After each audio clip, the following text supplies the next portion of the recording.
And a big hello to everyone. Happy Tuesday.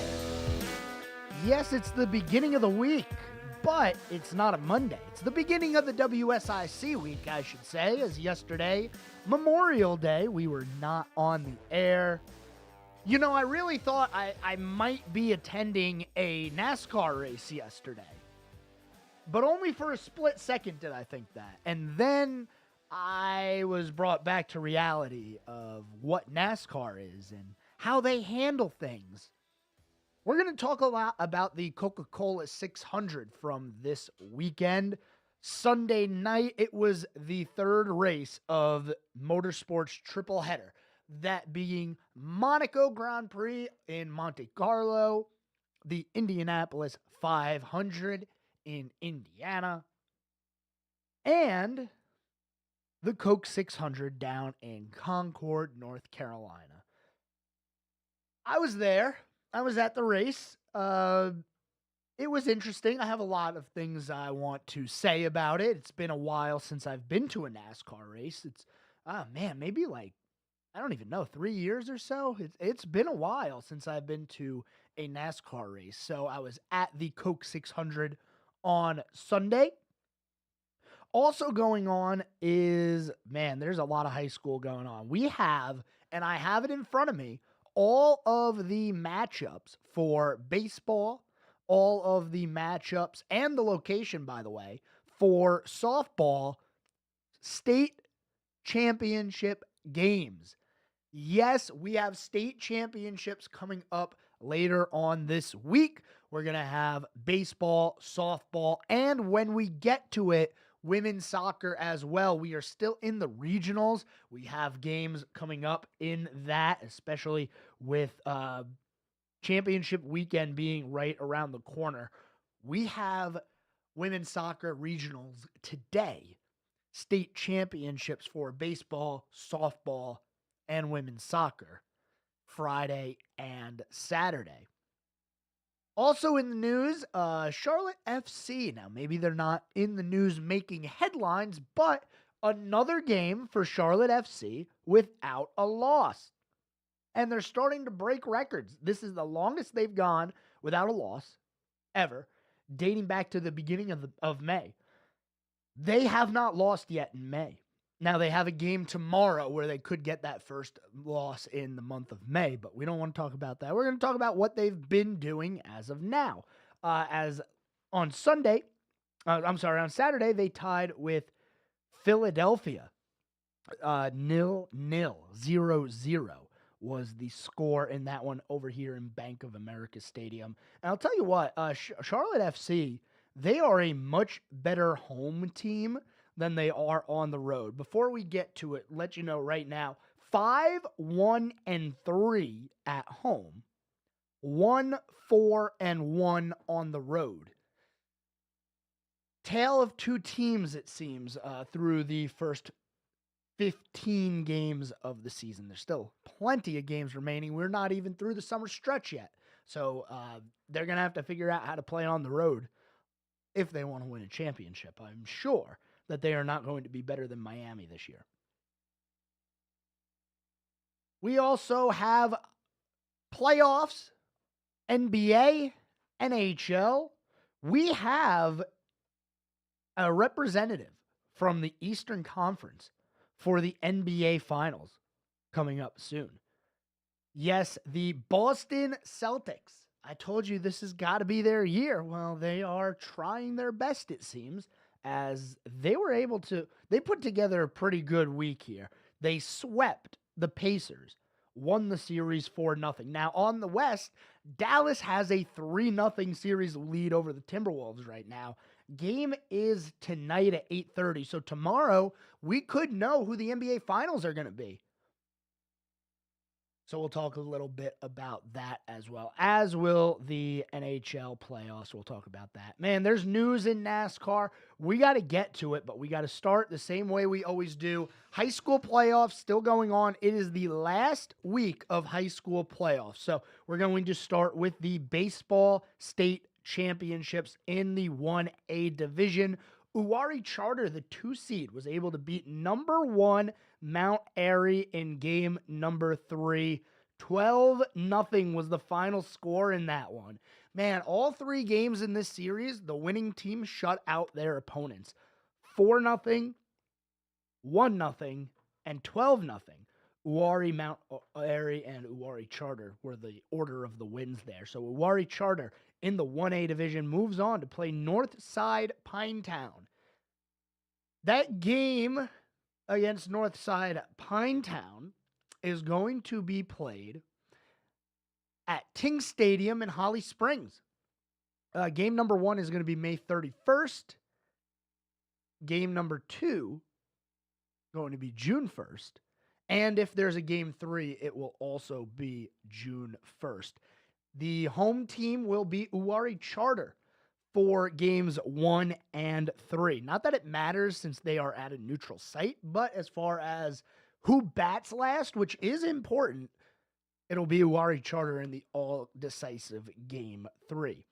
In the 2A conference, you have a couple of 1 seeds who are going to be playing each other for a state championship.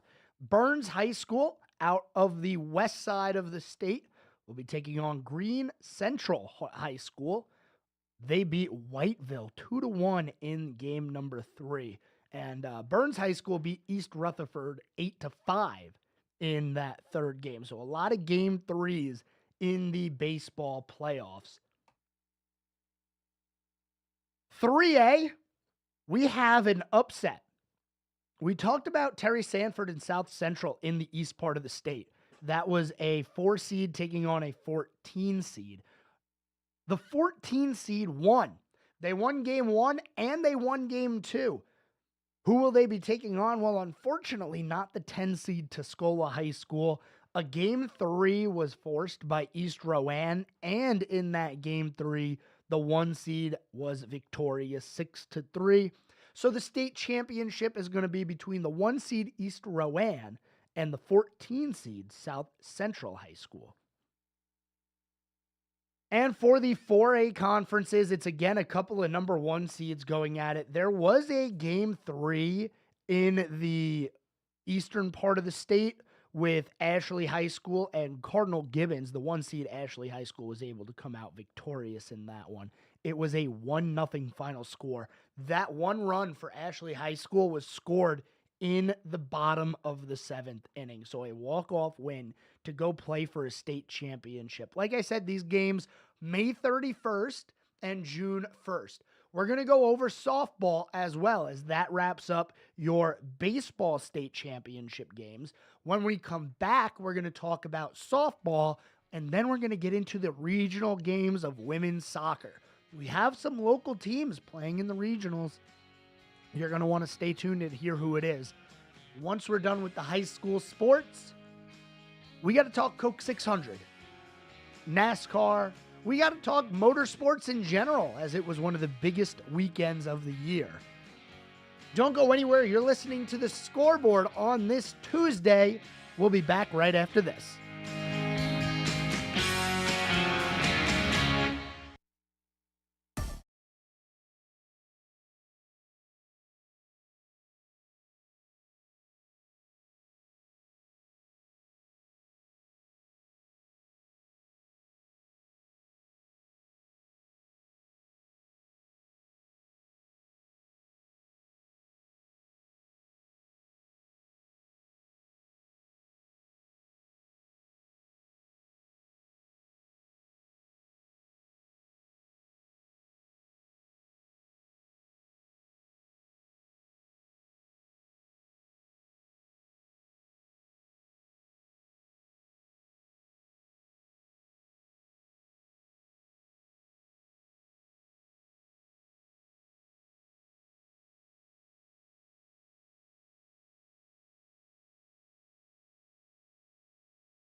Berg on 105.9 100.7 WSIC.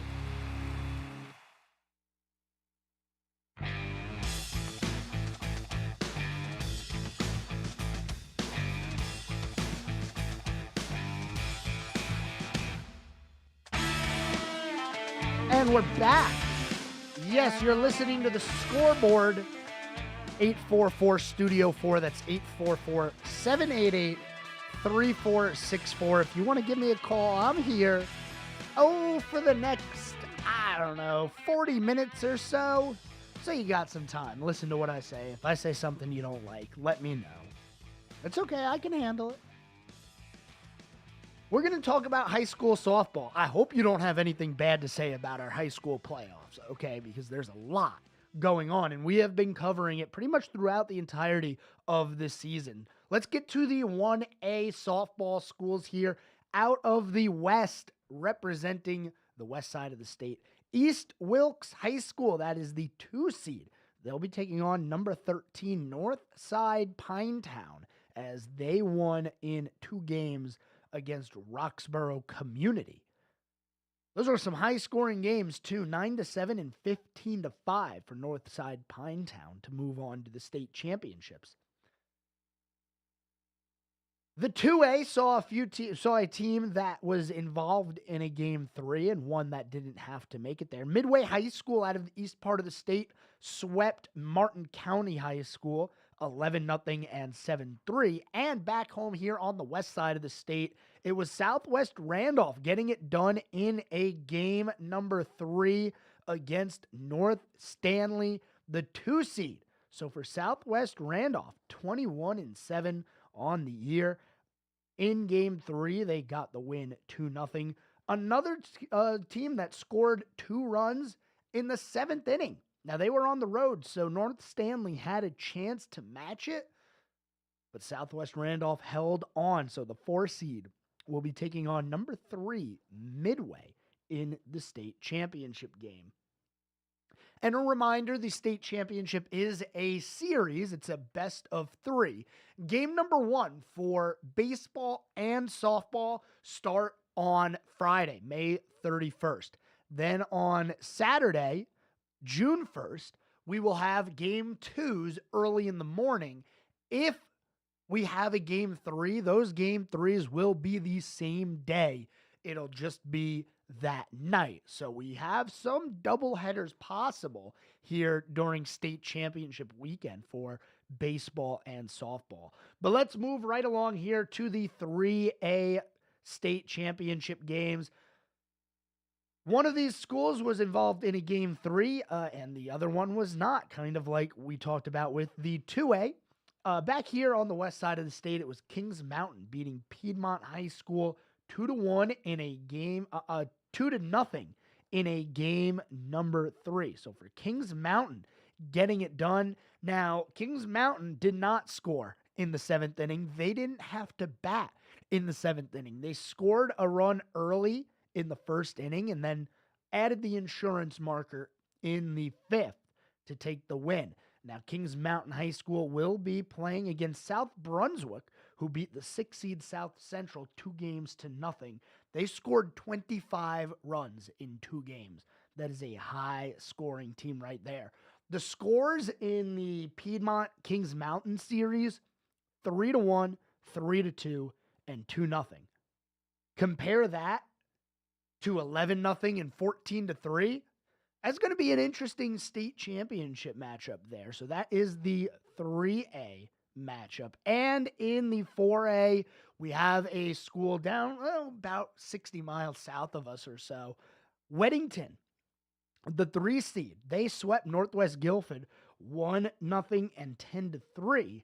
They take on Gardner High School, the 1 seed, who snuck by an 11 seed in 3 games, winning that game 3 3-2 in the 10th inning. Yes, the bottom of the 10th inning, a walk-off for Gardner High School, the 1 seed, to go play for a state championship. That is your baseball and softball brackets. Now, we're not quite at state championship time for women's soccer yet, but we do know most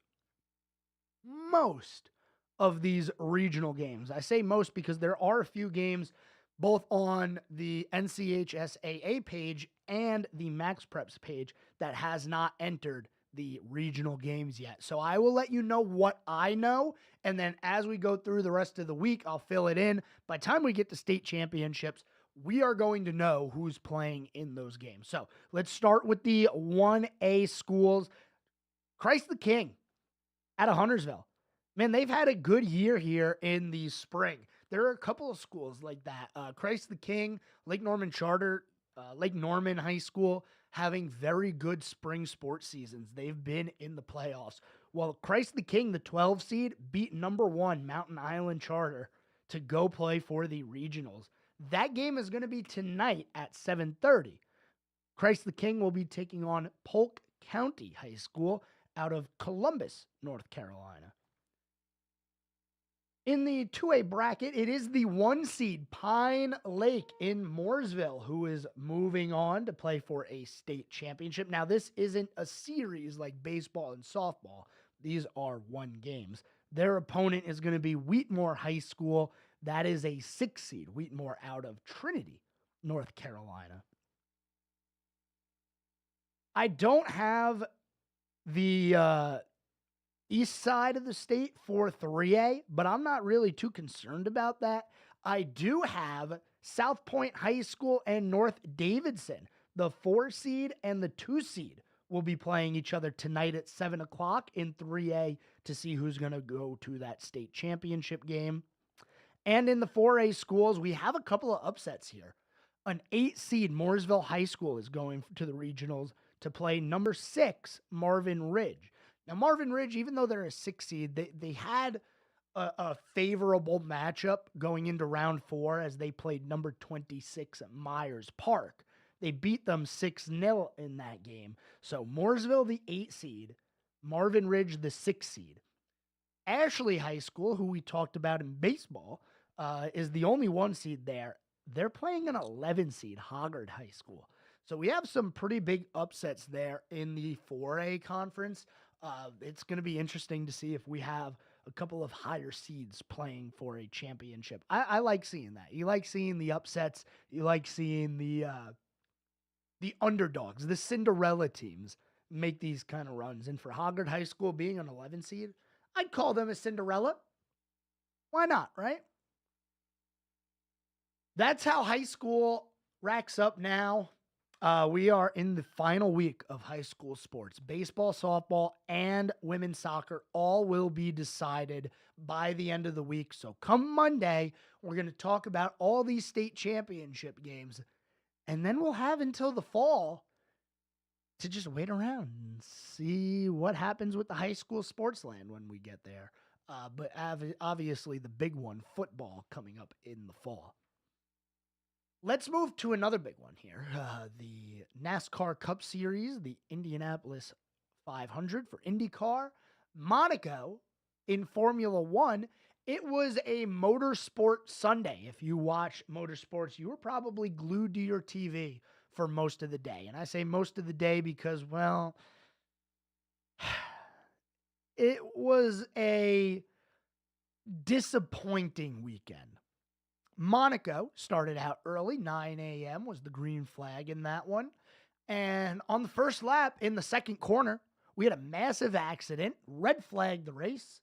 Everybody was able to change tires under the red flag. And per the Formula One rules, you have to change your tire compound once. They have hard, medium, and soft tire compounds.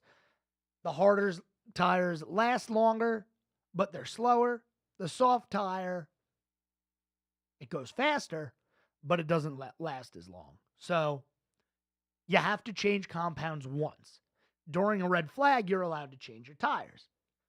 Everybody changed their tire compounds, and it was pretty much 76 parade laps after that. Not a single pass was made in the top 10. There were only a couple of passes made in the entire race, mostly due to cars going on to pit road there, or into the box, as they say in Formula One. So the weekend got started to a pretty disappointing start, in my opinion. Man, that was boring. Now, I watched the first 20 laps or so of that race. I was on my way to Charlotte Motor Speedway, so I couldn't sit in front of the TV and watch. But from what I saw, I'm glad I missed it. I am. Formula One, man, you guys need to figure it out.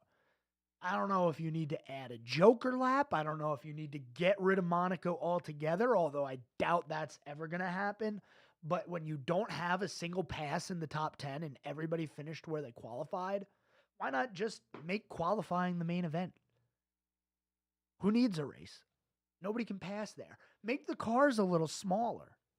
That'll help. The cars used to be small in Formula One. Now, granted, they probably weren't as safe, but you could pass at Monaco. Nowadays, you can't pass at Monaco.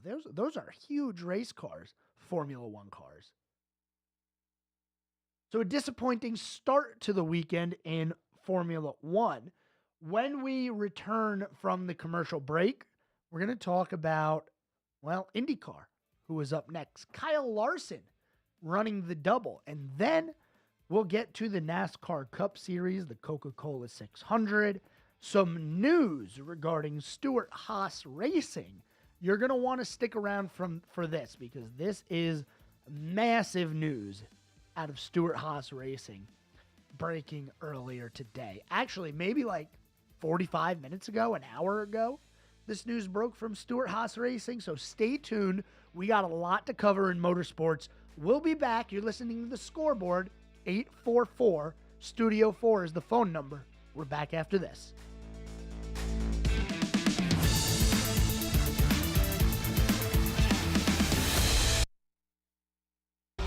More of Sports Director Joe Berg's The Score.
are back here, second half of the scoreboard.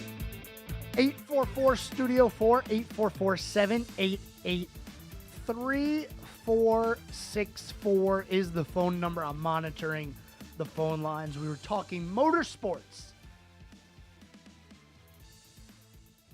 A lot of news correlating from Indy 500 to Coca-Cola 600 from the weekend, mainly because of a driver named Kyle Larson. You may have heard of him, attempting to do the double, something that hasn't been done since 2014. Race in the Indianapolis 500, hightail it over to Charlotte Motor Speedway, and compete in the Coca-Cola 600. Nothing went according to plan. Not one thing from Sunday from noon to 11:30 at night. Not one thing went correct. And it's not NASCAR's fault. Wow, I don't say that much. I don't. Because a lot of times it is the problem for NASCAR. And they are a problem at times. And they can be problematic. We've talked about it a bunch here on the scoreboard. We had a rain delay at Indianapolis. And I wasn't able to watch the race. I got to put it out there. I did watch all the highlights. I know what happened. But I was at the Coke 600. I got there early, walked around, did the sightseeing, all that stuff. We'll get to Charlotte in a little bit. So it rains at Indianapolis. The race looks like it's going to resume. It wasn't an all-day rain like the weather centers were showing. It ended up just being a passing storm. Now, it was a massive storm, and they had to dry the track, but it was ready to go after that. So they dry the track, and they decide, you know what? We can get this Indianapolis 500 in. So they do the Indy 500.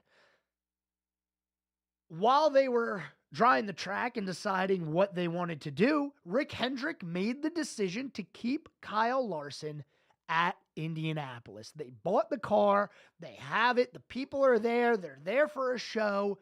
He said, Kyle, you're racing the Indy 500. And he did put on a good show. He had that one hiccup early in the race where he spun the tires on the restart and shifted from like second to fifth gear, which I don't know how you do that in an Indy car. But it was a mistake, and he recovered. He was able to drive his way back up to the top 5. And then as we got close to the final pit stops of the day, unfortunately, they were under green, and, you know, with as little amount of practice as Kyle Larson had, and little experience, I should say, as he had, he got caught speeding on pit road. Caught entering, he didn't get it woed up in time, and you could tell during the broadcast he came in way too hot. Ended up with a penalty, finishing 18th on the day. So the Indy 500 wraps up. When the Indy 500 wraps up, we are already, I don't know, maybe 50, 100 laps into the Coca-Cola 600. Yeah, the race started on time down in Charlotte. And I was there. I was at the Charlotte race, and everybody I was asking, who's going to drive the 5 car? Once news came out that, hey, Larson's going to stay at Indianapolis, there were so many things going through my mind. Who's going to be in the 5 car? Because Larson's got a smaller body. You can't just find anybody. You got to find somebody who's going to fit in that seat. Not enough time to change all that stuff out. Plus, he was going to get in the car during the race when he got there eventually. So they ended up tagging in Justin Allgaier to run the car. He had a rough first stage, almost getting lapped, fought his way onto the lead lap, and, you know, he finished pretty well. It was a respectable run for Justin Allgaier. Now, we're not here to talk about the run that Justin Allgaier had, but just shouting him out, he finished P13 in the 5 car. And I believe his first race in the Cup Series. So they introduce Kyle Larson's replacement, Justin Allgaier, right? And then, okay, we figured that one out. The next thing I'm wondering is I'm thinking about NASCAR and the playoffs and the rule book, and I'm saying, hold on. Per NASCAR rules, and we talked about this on Friday, per NASCAR rules, a driver has to start every single race of the year, all 26 regular season races, to be eligible for the playoffs. Well, with Kyle Larson not coming to Charlotte and deciding he was going to stay at Indianapolis, he did not start the Coca-Cola 600. So as of right now, as we talk, Kyle Larson is not playoff eligible. He has a couple of wins on the year. And, even in missing an entire race, Kyle Larson is only 6 points behind the points leader, Denny Hamlin. He missed an entire race, and he's only 6 points behind Denny. Kyle Larson, 7 stage wins, 2 wins on the year. Not playoff eligible right now because NASCAR has to decide to grant a waiver. Now, here's what I think is going to happen. Kyle Larson's going to get a waiver. He's going to be in the playoffs. I'm sure. I could not be more sure of that. I'm more sure of that than I was sure that they were going to stop the race on Sunday night after it rained. NASCAR is going to grant Kyle Larson a waiver. That's what I think is going to happen. Should NASCAR grant Kyle Larson a waiver is a completely different question. And I got to be honest, I am of the thought that no, he should not get a waiver. Nobody should get a waiver for any reason unless you're injured in the race car. If you're injured in a race car, fine. You can have a playoff waiver. Maybe if you're really sick or something like that and you just absolutely can't do it. But you could just, start the race and park it. We have seen plenty of waivers handed out. Most notably, probably the most notable one is Kyle Busch, 2015. He was hurt in an Xfinity wreck at Daytona, missed the first so races, and ended up winning the championship, not running an entire race season. But he was granted a waiver by NASCAR. He did what was necessary to get into the playoffs, and in the playoffs, he was really good and ended up winning. I'm not saying that's going to happen where Kyle Larson's going to get a waiver and he's going to go win a championship and there's going to be an uproar. Waivers are given out. Chase Elliott, suspended by NASCAR for actions he took in a race at the Coke 600. He was granted a playoff waiver. Now, he didn't end up making it, but he was still granted the waiver. I don't know if there's ever been a case of somebody not being granted a waiver when they request it. Jimmy Johnson in 2020 when he got sick. Alex Bowman, 2023 or 22, when he was hurt doing something outside the race car. Chase Elliott, even before he got the suspension, was hurt snowboarding, and he was given a playoff waiver. Larson's going to get the waiver. But should he? I don't think anybody should. And I get it. I know the feedback on that is, oh, he was bringing eyes to NASCAR by running the double. Okay.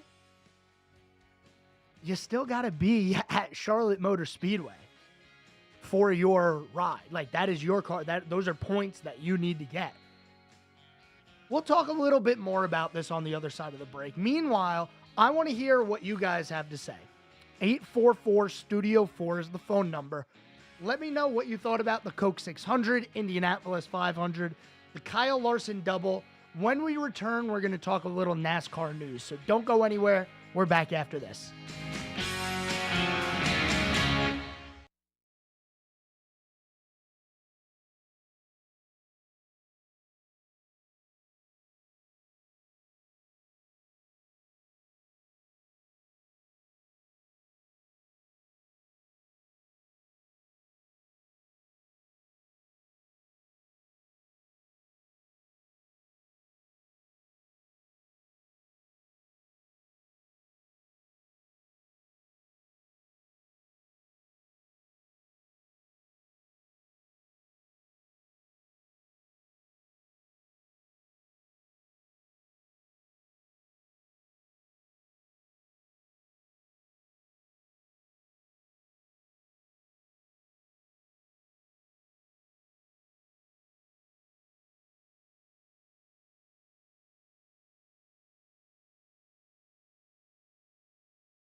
All right, we're back here. Final segment, 844 Studio 4. Call me up. Let me know what you thought about Motorsport Sunday, the biggest racing weekend of the year. By the way, we didn't talk about it too much, but a big congratulations to Joseph Newgarden, Indy 500 champion. He passed Pato O'Ward on the back straightaway of the final lap to claim his second Indianapolis 500 championship. Kyle Larson, NASCAR Cup Series driver, finishing that race in P18 after a speeding penalty, pretty much unraveled his day. It was over after that. There just was not enough time left in the race to do anything about it, and it was unfortunate. So we go to the Cup Series on Sunday. Kyle Larson staying in Indianapolis. The race gets started, and let's talk a little bit about the race. We saw a pass in the grass, like a legitimate, not a block in the grass, a pass in the grass. Never seen anything like it. It happened directly in front of me from where my seat was. I mean, looking straight ahead, I saw the 24 car in the red turf passing two cars at once. I couldn't believe my eyes. It sold me. I was like, you know what? William Byron, you are a wheelman, my guy. I like that driver right there, the 24 car. I was a 24 car fan for a long time. Jeff Gordon, yada, yada, yada. I like Byron. The racing was okay. Now, forgive me, I didn't really get to see what happened to Tyler Reddick at the beginning of the race. I think maybe he jumped the restart or something. I'm not really sure because, when you're at the track, it's a lot harder to know what's going on. But Tyler Reddick went a lap down early in stage number 1. By time they called the race, he was running really well. He had driven himself back up to 4th place, and it was, in my opinion, that he had the best car out there. It was not clear, but I thought he had the best car out there. Christopher Bell ends up with the win after we get, just over 240 some laps in. 249 laps to be exact.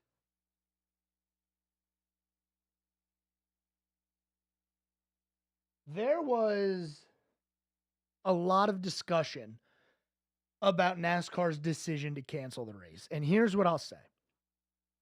Would you rather them have not tried? Because they tried. Were you there? Were you at the race? It was about 3:30 or so, and I was in the infield sitting on the turf, and it was warm. I'm not going to lie. It was warm. It doesn't compare even remotely to how humid and disgusting it was at 8:30, 9 o'clock at night, 9:30 right before it rained. It was horrible. I mean, it was humid out there. One of the most humid places I've ever experienced, to be honest. It was bad. So the rain comes in.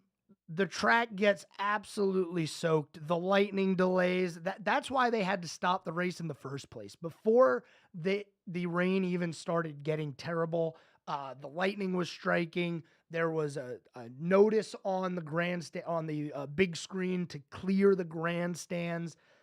At that point, I left. I did. I left.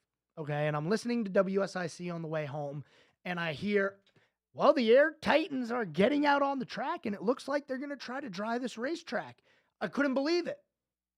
And by time 11:30 rolled around, we know what happened. NASCAR decided to call the race.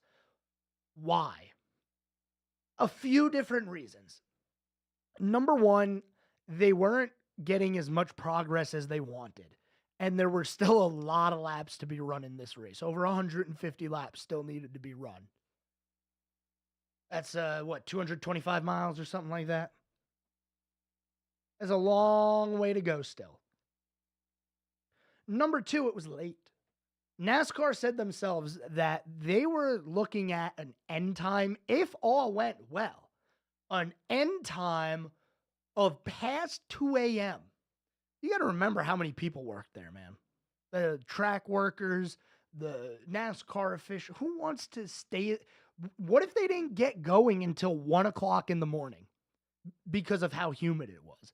And that is the word that we keep hearing. The humidity, the humidity. I believe it. I was there. Like, it was, I completely understand if they're telling me that, hey, it was so humid that we would dry the track, we would try to dry it, and just the moisture in the air wouldn't allow the track to dry. That makes total sense to me. So for NASCAR, they tried, and that's all we can ask is that NASCAR tries, because what would we be talking about today if it rained at 9:30 and at 9:45 NASCAR said, race is over, Christopher Bell is your winner? They would have gotten flamed on social media and on radio and everywhere else that they didn't even try to try the track. So it's a damned if you do, damned if you don't. NASCAR was in a lose-lose situation. They weren't going to appease anybody, but they tried. And I got to give props to NASCAR for at least trying to dry the track. They didn't want everybody to go into the night not seeing Kyle Larson run at Indianapolis in the afternoon and then run at Charlotte Motor Speedway at night. They wanted that. It's great publicity. And yeah, running the double was good publicity for NASCAR. It was from the beginning. Now we're going to have another chance at this. The deal for Rick Hendrick and Kyle Larson and IndyCar and Arrow McLaren is a 2-year deal. So it is within all reason to expect for Kyle Larson to attempt the Indianapolis 500 again next year. And I do think he will, given what happened this year. All we can do is sit back and hope, and really hope, that it doesn't rain. That's all we can do. And I hope it doesn't rain, because I would love to see a true double run by Kyle Larson, because I feel like, man, if you watched I didn't watch the race. I only saw a lot of the highlights, okay? But from what I saw, it looked like Kyle Larson was holding his own at Indianapolis. Imagine he wins that race, comes to Charlotte, and maybe, I don't know, finishes top 5 even. It'd be massive. It would be one of the biggest motorsport stories ever. Nobody's ever going to do the triple, Monaco, Indy, and the 600. It's just not possible. Maybe somebody can do Monaco in the 600. I think that would be cool. But the true double, Indianapolis Motor Speedway for the Indy 500, down to the Charlotte Motor Speedway for the Coca-Cola 600. So congratulations to Christopher Bell for the win. Brad Keselowski finishes second. He was running him down. I knew that was the battle for the win. And you could tell the drivers were driving like it was the battle for the win. But Christopher Bell ended up coming out with the win. There is news out of NASCAR, and this was from, just over an hour ago. And here is the headline for you. Stewart-Haas Racing will close its NASCAR operation at the conclusion of the 2024 season. Co-owner Tony Stewart and Gene Haas announced on Tuesday. Here is the statement. We have made the difficult decision to close Stewart-Haas Racing at the conclusion of the 2024 season. It is a decision that did not come easily, nor was it made quickly. Racing is a labor-intensive, humbling sport. It requires unwavering commitment and vast resources with a 365-day mindset to be better than everyone else. It's part of what makes success so rewarding. But the commitment needed to extract maximum performance while providing sustainability is incredibly demanding, and we've reached a point in our respective personal and business lives where it's time to pass the torch. Stewart-Haas Racing currently fields the number 4, 10, 14, and 41 cars in the Cup Series. That would be Josh Berry, Noah Gragson, Chase Briscoe, and Ryan Preece, respectively. They also have 2 Xfinity Series cars, Cole Custer and Riley Herbst. Now, there is a little bit of word on who might be buying the charters. And if you don't know, you need to have a charter to be guaranteed into a race. From what I have seen, Front Row Motorsport, 2311 Motorsport, and Trackhouse are in line to buy a charter, and it's unclear who will get the fourth, but we expect Front Row, 2311, and Trackhouse to each be getting one of the Stewart-Haas charters. We're out of time today. There's hockey tonight. There's basketball tonight. There's a lot going on. High school sports. I didn't even have time to do this day in sports history. We'll make up for it tomorrow. We're not done talking about the NASCAR weekend and the motorsports weekend. I want to continue it tomorrow as well, as I do have a few more thoughts that I'd like to get out there. So make sure you tune back in tomorrow, same time, same place for the Scoreboard. And until then, have a great night, everyone.